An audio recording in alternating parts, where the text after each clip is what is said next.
আমরা মুসলিম সমাজের মানুষেরা মৃত্যুর পর কবরে যাওয়ার আগে সমস্ত ধার দেনা মিটিয়ে দিয়ে কবরে যায়।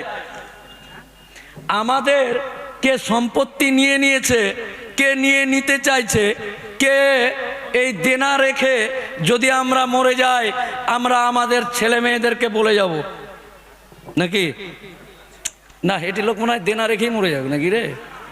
হ্যাঁ, একদম।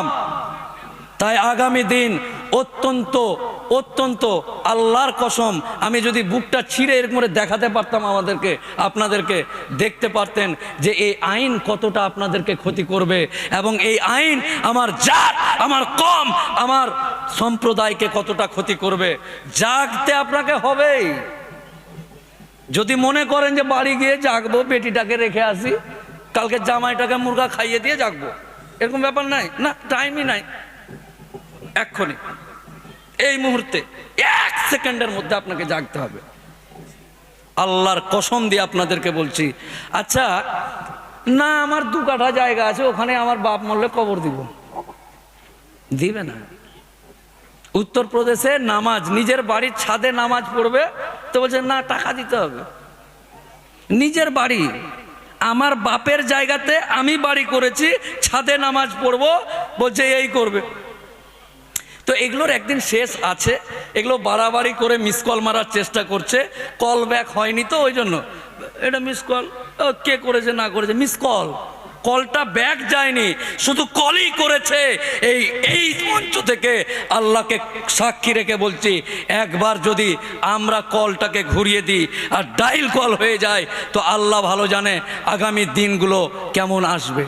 সহ্যের একটা সীমা আছে এবং প্রত্যেকটা জায়গায় প্রত্যেকটা মানুষকে বাড়ি বাড়িতে, গ্রামে গ্রামে, পাড়াতে পাড়াতে, আর এটা রাজনীতির ব্যাপার না, এটা তোর বাপের কবরের ব্যাপার, তোর বাপের কবর। আচ্ছা এই আইনটাতে কি পাস করেছে এক লাইনে বলে বক্তব্য শেষ করব। আমার নিজেরই গলার অবস্থা খুব খারাপ, দিনে 4-5টা করে মিটিং করছি। কার বাপের জন্য? আমার না। হ্যাঁ, আমি তো হাইকোর্ট থেকে অর্ডার বার করে ধর্মতলায় দিয়ে দেবো। এই যে এটি লোক, এই যে এটি, ওই যে ওটি, এটি যেদিন মরবে যেখানে কবর দিবে ওইটিকে বাঁচানোর জন্য, আমার জন্য না। ক্লিয়ার হলো না ব্যাপারটা? তাই আপনাকে আপনার জিনিসগুলোকে বুঝে নিতে হবে। আগামী দিনগুলো প্রত্যেকটা জায়গায় আপনার সুস্থ এবং শান্তভাবে মিটিং মিছিল করে যেভাবেই হোক না কেন। আর একটা জিনিস ভাই, আন্দোলন কিভাবে করবেন? এই যে ইয়াং তরুণ করে, হ্যাঁ এই যে আছে, হ্যাঁ এই যে ছোট ছোট বাঘ যেগুলো আছে তাদেরকে বলছি, বয়স্ক লোকগুলোকে না। ওটি থাকো চাচা, বাবজি তোমরা বসো একটু করে, ইয়াংটি রে, হ্যাঁ তেরিকার করে, হ্যাঁ এইটিকে চাই। ফেসবুক দখল করতে হবে, ফেসবুক দখল করবো, ফেসবুক ওয়াকাফ আইন মানি না, এরকম করে ছবি তুলে ফেসবুক দখল করে নিতে হবে। 3 জন আমরা আছি, 3 জন এই যে এরকম, এখানে লিখতে হবে ওয়াকাফ আইন মানি না, দিয়ে সেলফি তুলে ফেসবুক পোস্ট।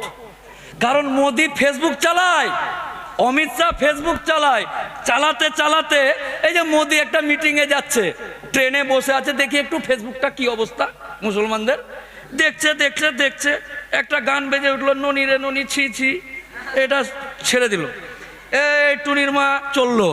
তারপর দেখছে কি রে, ওয়াকাফ আইন মানছি না, এটা এই হাটপুকুরিয়ার ইয়াং, এই ক্যানিং, এই বাসন্তী, দক্ষিণ 24 পরগনা, উত্তর 24 পরগনা, পুরা বাঙ্গাল, এ তো জাগ গিয়া হ্যাঁ। ফেসবুকে তারা যেন দেখে এই আইনের আঁচ, এখানে আগুন জ্বলছে, এখানে কি গরম লাগবে না?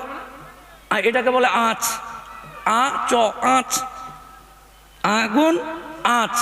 ফেসবুক দেখেই যেন প্রত্যেকটা রাজ্যের মানুষ থেকে শুরু করে যারা প্রশাসনে আছে, যারা নেতা আছে, যারা সব কিছুর দায়িত্বে আছে, তারা যেন আঁচটা বুঝতে পারে। তাই আজকের পর থেকে আমার ইয়াং তরুণ ভাই যারা ফেসবুক চালায় তাদের প্রতিবাদের ভাষাটা সুন্দর সুষ্ঠুভাবে, তার মানে এই নয় মে ক্যা কর লেগা, নিজেই এমন ভাষা লিখে দিলি যে তোর জন্য আন্দোলনটাই ক্ষতি হয়ে গেল, এরকম কোনো ব্যাপার না। শুধু ছবি তুলে পোস্ট করা, অকাপ আইন মানছি না, তার মানে এই না দেখলেগা কারলেগা অমুকলা তমুকলা কিছুই করতে পারবি না, লাস্টে এই আন্দোলনটাকে নষ্ট হবে। তাই সুস্থ সুন্দরভাবে আগামী দিনগুলো এগিয়ে যান, আর একসাথে থেকে, আজকে হাটপুকুরিয়া হলো, কালকে তাল দিয়ে হবে, চলে যাবো। এই জয়নাল, এই টোটো চালাচ্ছিস এখনো লজ্জা করে না? জয়নালের বাপ মরবে, ওই আবার মিটিংটার এখানে টুকটুকি নিয়ে ভিড় করে গ্যাঞ্জাম করছে, লোকজন আসতে দিচ্ছে না। আরে তোর বাপের খবর বাঁচাচ্ছে আর তুই মিটিংয়ে আসতে দিচ্ছিস না, এটা যেন না হয়।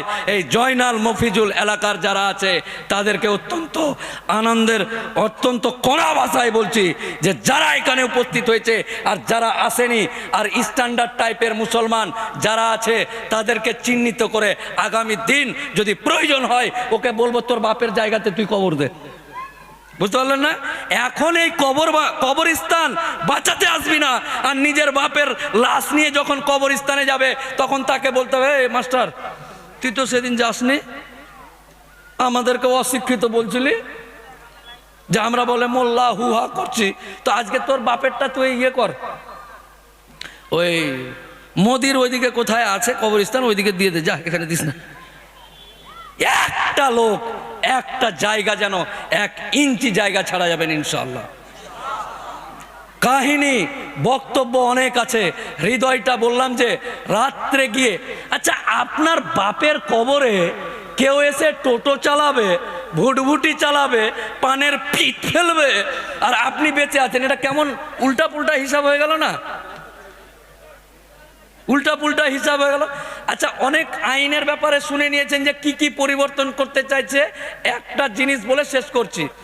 এই এলাকায় যে কবরস্থানটা আছে ওই কবরস্থানটাতে বৃষ্টির দিনে কবর থেকে পানি উঠে। আমার বাপ মরেছে, আমার বাপ মরেছে, আমি এই এলাকার লোক, যে কবরস্থান আছে ওই কবরস্থান থেকে কবরটা থেকে পানি উঠছে। এটা দেখে এই এলাকার রহিম হাজিকে বললাম, চাচাজি ওই পুকুরের পাড়ে যে জায়গাটা আছে 10 কাঠা, এটা তুমি কবরস্থানের নামে দান করো, আল্লাহ তোমাকে অনেক টাকা দিয়েছে, সম্পত্তি দিয়েছে, হাজি সাহেব চাচাজি তুমি এই কবরস্থানটা দান করো। রাজি হয়ে গেল, এই রহিম চাচা রাজি হয়ে গেছে, হাজি সাহেব রাজি হয়ে গেছে। এই উঁচু জায়গাটা দান করতে গেলে কি করতে হবে? এই নতুন আইনে না তো এই রহিম চাচা হাজি সাহেব যে হজ করে এসছে এ 5 বছর ধরে মুসলমান কিনা তার সার্টিফিকেট নিয়ে আসতে হবে যে আমি মুসলমান, আমি রহিম হাজি, এই দেখো ছবি তুলে দেখাতে হবে, আমার খতনা করা আছে, আমি রহিম হাজি, আমি মুসলমান, আমার বাপ মুসলমান, দাদু মুসলমান। এই মুসলমানের সার্টিফিকেট নিয়ে ওই হাজি সাহেবকে দিতে যেতে হবে, ওই মসজিদ না ওই জায়গাটা দান করতে যেতে হবে। তো আমি মুসলমান কিনা সার্টিফিকেট কে দিবি রে? ওই কে তুই ভাই? আমার নিজের মাথার ঘাম পায়ে ফেলে জমি রেস্ট্রি খতিয়ান মতিয়ান সব আমার নামে, আমি দিব দান এই এলাকার মুসলমানকে। আর তোকে পরিচয় দিতে হবে, লুঙ্গি তুলে ছবি তুলে বলতে হবে যে আমি রহিম হাজি 5 বছর ধরে মুসলমান, তাই এই জমিটা এদেরকে দান করছি। এই ক্ষমতা কে দেয়? এরা জানে না নাকি?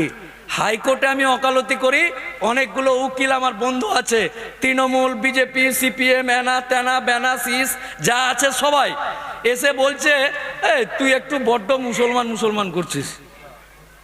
আপনাদেরকেও বলবে তোরা বড্ড ওয়াকাপ করছিস, বলবে গেলে তোদের মনে হচ্ছে মাথা খারাপ হয়ে গেছে, ওয়াকাপ করছিস। তো আমাকে সবাই মিলে ধরেছে, সব নেতারা ধরেছে, বলছে হ্যাঁ তুই বড্ড মুসলমান মুসলমান করছিস। তো উত্তর দিয়েছিলাম আমার বাপ মুসলমান, আমার দাদা মুসলমান, আমি মুসলমান, আমার বেটা মুসলমান, আমরা এক স্তরে এক আল্লাহতে বিশ্বাস রাখি। তো আমি মুসলমান না তো কি করবো? ডুগডুগি বাজাবো? কি করতে হবে?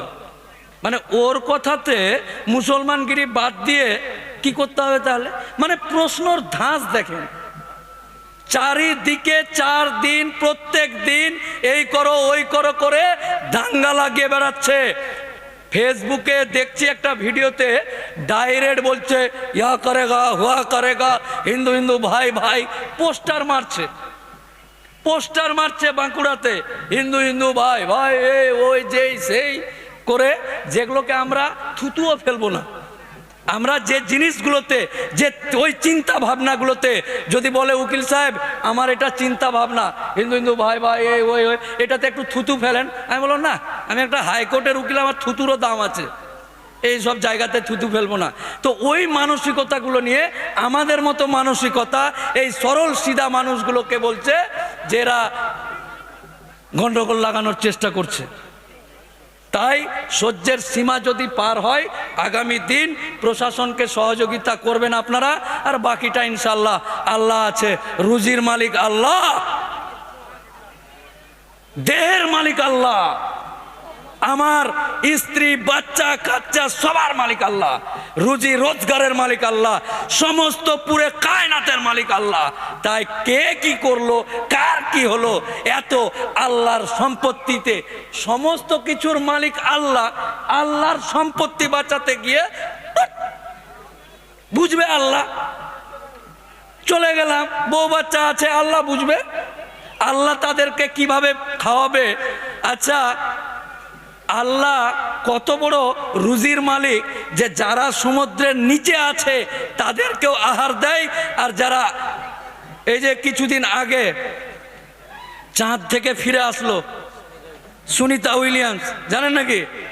এটা কিন্তু অনেক নেতা আছে উচ্চারণ করতে পারেনি, টিভিতে দেখেছি, আমরা তো পারি রে, আয় দেখে যা, পারলাম, পারছি। তো ওই চাঁদে যখন গেছিল ওই মহিলাটাকেও আল্লাহ খাবার জুগিয়েছে। তো আমি যদি নাই আল্লাহর জমি বাঁচাতে, সম্পত্তি বাঁচাতে আমি নাই, আপনারা শুনলেন যে উকিল সাহেব নাই, আপনাদেরকে খাবার দিতে যেতে হবে না, আল্লাহ বুঝে নেবে যে কাকে দিয়ে দেওয়া হবে, কাকে দিয়ে খাওয়াবে, আল্লাহর ব্যাপার। তাই আগামী দিন খুব শক্তভাবে এটাই শেষ।